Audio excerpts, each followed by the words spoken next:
কিভাবে মানে মোবিলাইজ করবে জনগণকে তাদের পক্ষে, সেই জিনিসটা তাদের এই কোনো আইডিয়া ছিল না, যার ফলে এই অবস্থা যে তারা এক ধরনের মানে কি বলবো যে কোনো মানে ডিরেকশনহীন একটা পার্টি হয়ে গেছে। তাদের এখন একটাই লক্ষ্য হচ্ছে কিভাবে কয়েকটা নেতাকে পার্লামেন্টে পাঠানো যায়। হুম, কয়েকটা নেতা পার্লামেন্টে পাঠালে কিন্তু কিছুই হবে না। হুম, হুম, দলটা কিন্তু এখনো পার্লামেন্টের বাইরে থেকেও কিন্তু একটা ওই যে শফিকুল আলমের যে বিখ্যাত প্রেশার গ্রুপ, হুম, হুম, হ্যাঁ হুম, একটা প্রেশার গ্রুপ হিসেবে তারা থাকতে পারে। তারা হুম। কিন্তু মানে রাজনৈতিক দলগুলোর উপর একটা নৈতিক চাপ সৃষ্টির জন্য না, কাজ করতে পারে। এটা খুবই ইন্টারেস্টিং সাবির ভাই, দেবু ভাই। মানে আওয়ামী লীগের তো 350 জন এমপি ছিল শেখ হাসিনা সহ। সেই 350 জন এমপি কিন্তু কোনো কাজেই আসে নাই আসলে। হঠাৎ করে সবাই মিলে এত এমপি হইতে চাইতেছে কেন? সবাই এমপি হইলে কি হবে? আমি এই জিনিসটা কিন্তু আসলে ঠিক বুঝতে পারতেছি না। যদি দেশ আসলে নতুন বন্দোবস্ত, নতুন রাজনীতি, নতুন সিস্টেম না হয়, প্রতিষ্ঠান যদি ঠিক না, না কারণ হয়। এমপিদের যে ভূমিকা ছিল আগে এখনো সেই ভূমিকাই আছে। যে ক্ষমতা ছিল অক্ষমতা ছিল না সেটা এখনো আছে। হুম। তাদের যে ওই ডিউটি ফ্রি গাড়ি সেটা এখনো আছে। তাদের ও যে থোক বরাদ্দ হ্যাঁ। উন্নয়নের জন্য থোক বরাদ্দ সেটা এখনো আছে। সো লাভ লোকসান দুদিকেই আছে। কিন্তু একটা মানে রাজনীতি করলেই যেন মনে হয় যে এমপি হতে হবে, নাহলে তাদের কোনো ভূমিকা থাকে না। এইটা ঠিক না।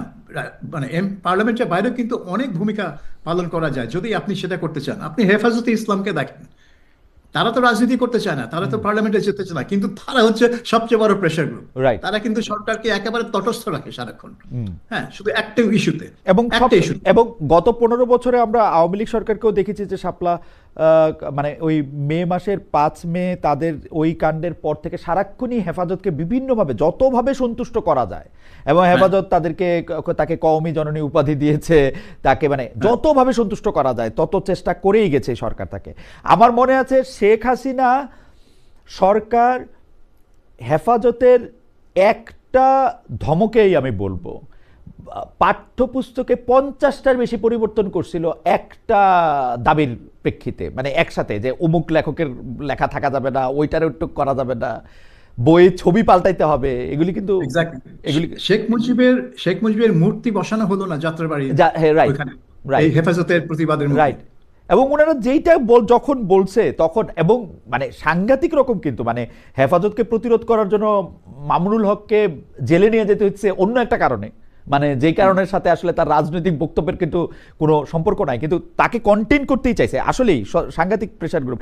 আমি এই প্রশ্নটা দীপু ভাইকে দিয়ে শুরু করতে চাই, কিন্তু সাবির ভাই আপনার মতামত চাই। সেটা হচ্ছে যে মানে আন্তর্জাতিক মিডিয়া, বিশেষ করে পার্শ্ববর্তী দেশের মিডিয়া, শেখ হাসিনা সরকার ক্ষমতা থেকে চলে যাওয়ার পরে বাংলাদেশ সরকার এবং বাংলাদেশকে নিয়ে যেভাবে রিপোর্ট করেছে, যদিও আমি মনে করি মিডিয়া একরকম জিনিস, সরকার আরেক রকম জিনিস, সেইটাকে কাউন্টার দেওয়ার জন্য সরকারের প্রেস অফিস অনেক ধরনের কথা বলেছে, অনেক ধরনের কাজ করেছে, কিন্তু আপনি তাদেরকে কতটা সফল বা তাদের কতটা ব্যর্থ দেখেন? এবং মানে ভালো ভালো সাংবাদিকেরা, ভালো ভালো লোকেরাই এখানে আছেন, তারপরও তাদেরকে আমার যথেষ্ট পরিমাণে স্পিন ডক্টরই মনে হচ্ছে। মানে এবং স্পিন ডক্টর কথাটা নিশ্চয়ই খুব মানে মানে ভালো কথা না আর কি। একজন ইর জন্য হয়তো ওনার চাকরির জন্য ভালো।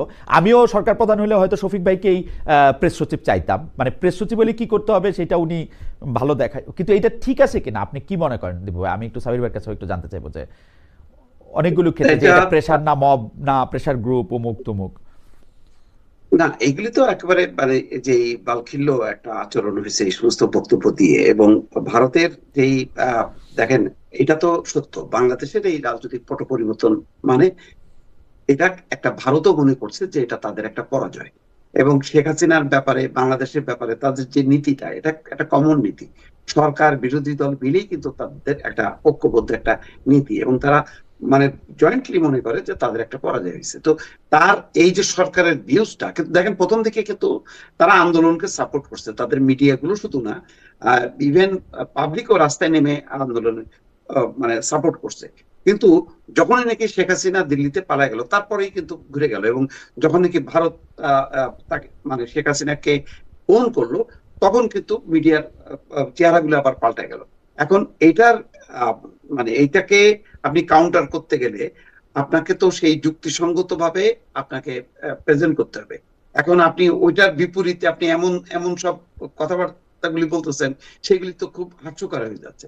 সুতরাং আপনাকে যুক্তিসঙ্গত ভাবে কিন্তু আপনাকে তাদের যে যুক্তিগুলো, তাদের যে বক্তব্যগুলো, সেইগুলিকে আপনি যদি কাউন্টার না দেন, তাহলে তো জিনিসটা হাস্যকর হয়ে যাচ্ছে। যেমন মবকে মব বলতে হবে, কারণ আপনি মানে মবের কেন বলা হচ্ছে? মবের কারণে বাংলাদেশে 100টা মাজার, দরগা শরীফ ধ্বংস হয়েছে। এটা কি মব না?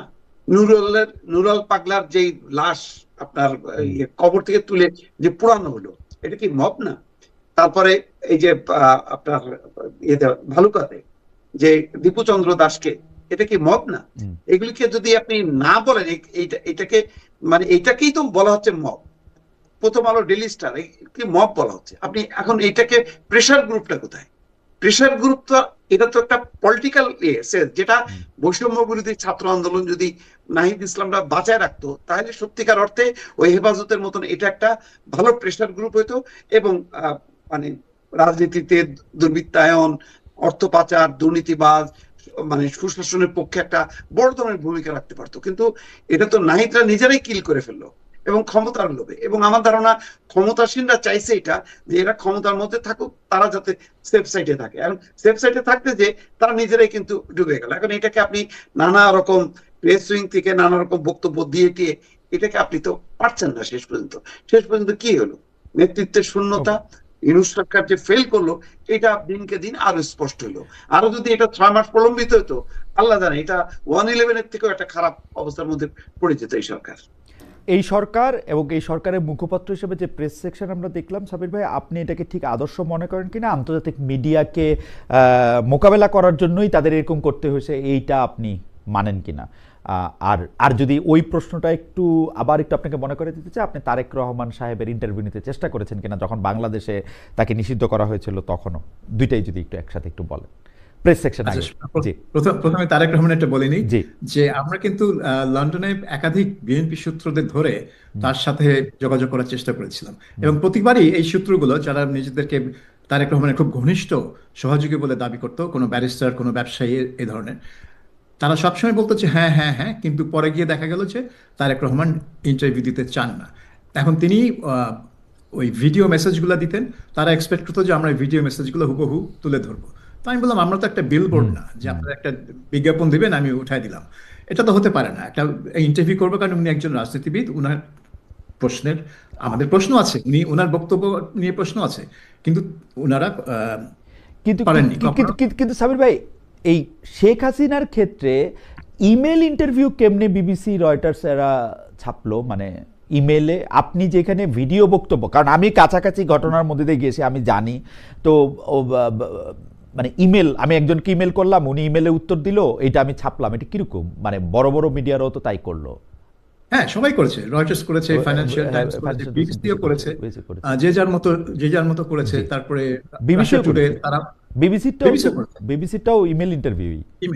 হ্যাঁ, কারণ Sheikh Hasina face to face interview দেয়নি।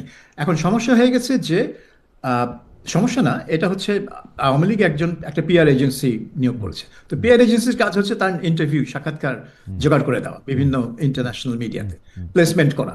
তো তারা এবং পিআর এজেন্সি বুঝিয়েছে যে she can't do face to face. কি কারণ দিয়েছে সেটা আমি জানি না, কিন্তু অবভিয়াসলি এই পিআর এজেন্সি তাদেরকে বলেছে ফেস টু ফেস দেওয়া সম্ভব না। একটা হতে পারে যে আইনের ব্যাপার, তার বিরুদ্ধে মামলা হয়েছে, তার বিচার চলছে, এইখানে উনি বেফাস কি কথা বলে দিবেন না দিবেন। কারণ শেখ হাসিনা, আপনি জানেন, যখন মুখোমুখি কথা বলবে তখন উনি তো আর মানে রেখে রেখে কথা বলেন না। তো অথবা আমার এটাও মনে হয় যে ওনার কথা বলার অনুমতি আছে কিনা সেটা আমি জানি না, কারণ উনি ভারতে যাওয়ার পরে উনার মানে ভিডিও ছবিও আমি এখন পর্যন্ত দেখি নাই। মানে আমি জানি না মানে যে ওনার কথা বলার অনুমতিও আসে কিনা, কারণ দিল্লির মতো জায়গায় থাকলে কোনো একটা রাষ্ট্রপ্রধান, সরকার প্রধান ইন এক্সাইল, উনি তো সবার আগে যেটা করতেন, একটা সংবাদ সম্মেলন করার চেষ্টা করতেন ইন্টারন্যাশনাল মিডিয়ারে দেখার জন্য।